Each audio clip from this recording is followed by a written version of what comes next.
Good morning and welcome to week 3 of our continuous online learning. We are again going to be on the same schedule as last week, so same office hours. So if you have any emails, I'll get right back to you Monday, Wednesday, Friday between 8 and 9 a.m. Send me an email anytime and I'll get back to you as soon as I can. And this week we are going to be moving on to 3.2.1 activity.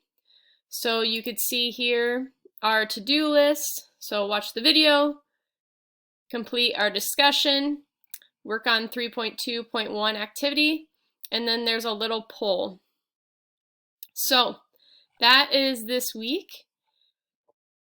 And again, I just wanted to show you how you could share in Replit. So if I have a new Replit here and I select share, I could just share that link and paste it into our assignment here. So let's say you didn't want to do 3.1.3, anything for 3.1. Jump right into 3.2.1 and start fresh with a new section. So definitely an option. Of course, all of this is optional, but definitely an option to jump in with 3.2.1. And let me know if you have any questions. Have a great week.